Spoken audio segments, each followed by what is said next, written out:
Yo pienso que la cualidad fundamental que debe tener un actor es la imaginación.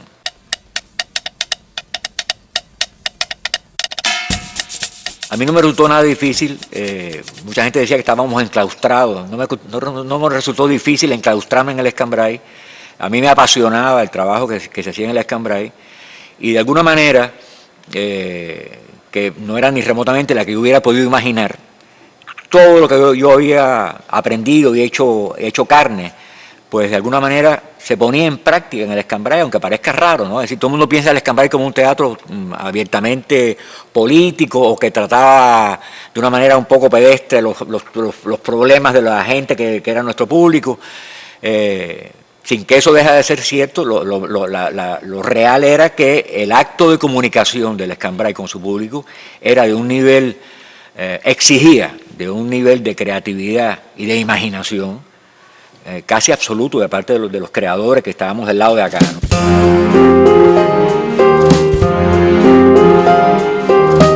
El actor joven tiene que, yo pienso, tiene que desesperarse por adquirir referencias, no quiero decir que apresure su vida, ¿no? La vida es un proceso que puede ser más rápido o más lento, pero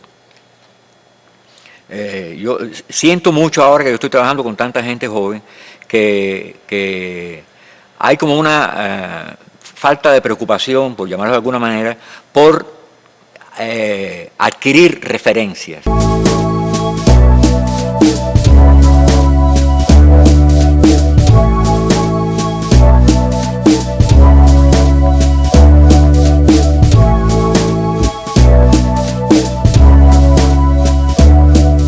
La primera vez que yo fui al teatro tuve la suerte de ver el montaje que hizo Vicente Revuelta del viaje de un largo día hacia la noche. Entonces a mí ese espectáculo me conmovió extraordinariamente.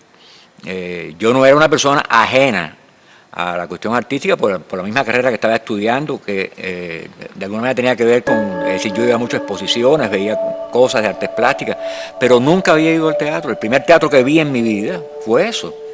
Entonces eso fue un macetazo para mí realmente, ¿no? No te quiero decir que yo saliera del Hubert de Blanc esa noche diciendo voy a ser actor, pero parece que eso empezó a trabajar dentro de mí. Después triunfó la Revolución.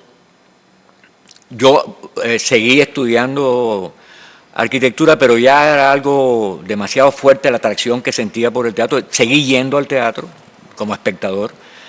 Y en esos meses, los primeros meses del año 59, apareció la convocatoria de la Academia de Arte Dramático, que era gratis, que era por la noche. Es decir, me posibilitaba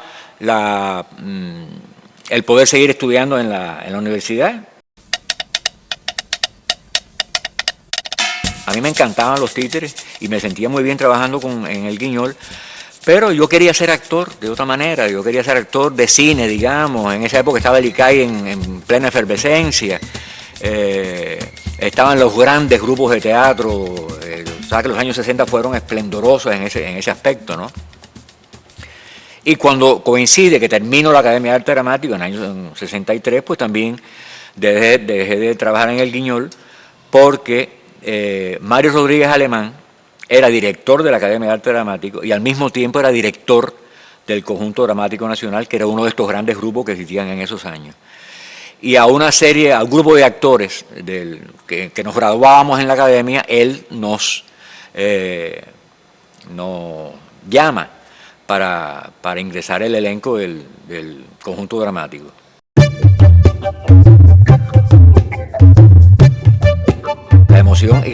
imposible. Si tú no puedes, tú no puedes reproducir en escena tus reales emociones. Es otro mundo, es otra circunstancia que produce sus emociones, que no pueden ser las tuyas, ¿no? En esa época la memoria de las emociones era de lo que más se trabajaba, que después el propio Stanislavski, cuando uno sigue estudiando e investigando en el proceso de Stanislavski, él fue también dejando atrás, es decir, en parte de su proceso investigativo, de manera que lo último que Stanislavski trabaja es el método de las acciones físicas.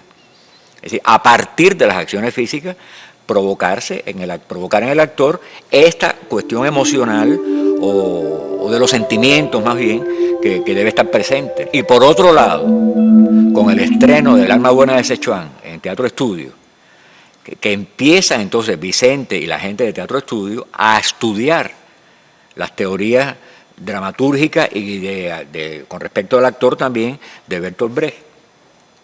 De manera que hubo un momento en los años 60 y pico, 63, 64, en que todo estaba mezclado, ya te digo también con todos estos directores que habían venido sobre todo de Alemania, al directores argentinos y uruguayos que venían de la práctica del teatro de Bertolt Brecht, pues el panorama de alguna manera se fue aclarando.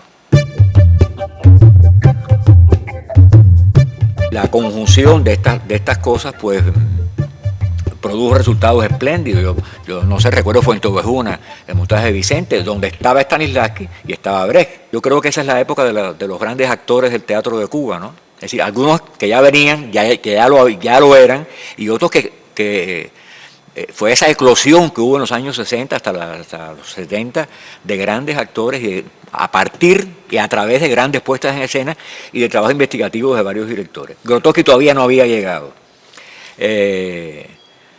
Cuando yo estaba en la rueda todavía, es cuando Vicente montó La Noche de los Asesinos, que viajaron a Europa, al Festival de Teatro de las Naciones en París, todo ese tipo de cosas.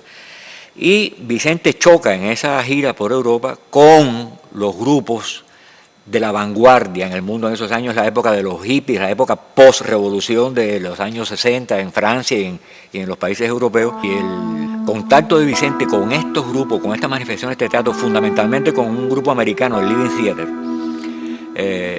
él creo que incluso a veces ha dicho que él hubiera querido quedarse trabajando con el Living Theater en vez de haber regresado a Cuba. Pues cuando Vicente regresa viene imbuido de la necesidad que ha tenido toda su vida como teatrista de experimentar, de cambiar, de buscar nuevos caminos. Y entonces ya empezó como a fraguar este proyecto de un grupo pequeño, donde el acento fundamental del grupo estuviera en el trabajo de investigación del arte del actor. El proyecto era a partir del montaje de Los Viejos Pánicos de Virgilio Piñera, iba a ser un proyecto adjunto a Teatro Estudio, que él y Raquel eran las cabezas, las dirigentes de Teatro Estudio, pero por circunstancias X, eso no pudo llegar a ser tal cual estaba proyectado, sino que entonces este grupo, inspirado en Vicente, se separa de Teatro Estudio. Es así que surge el grupo Los 12.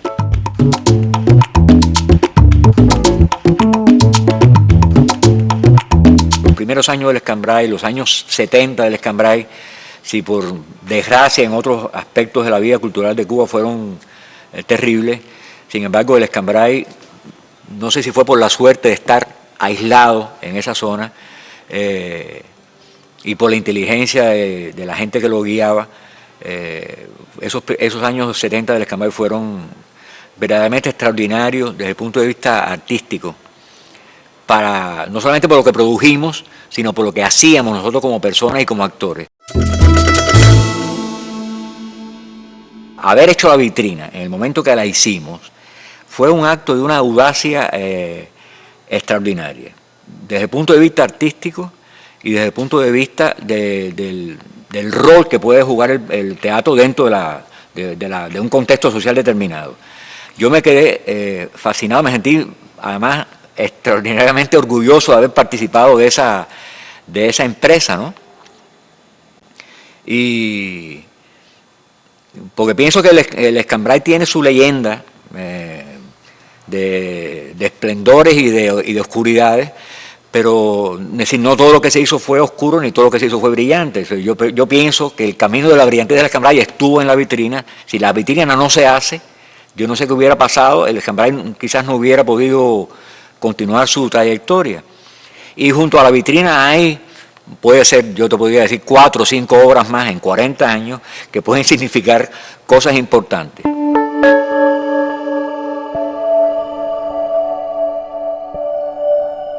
Yo pienso que el teatro es el espacio, ¿no? Es decir, como dice Peter, como ese libro famoso de Peter Brook, El espacio vacío.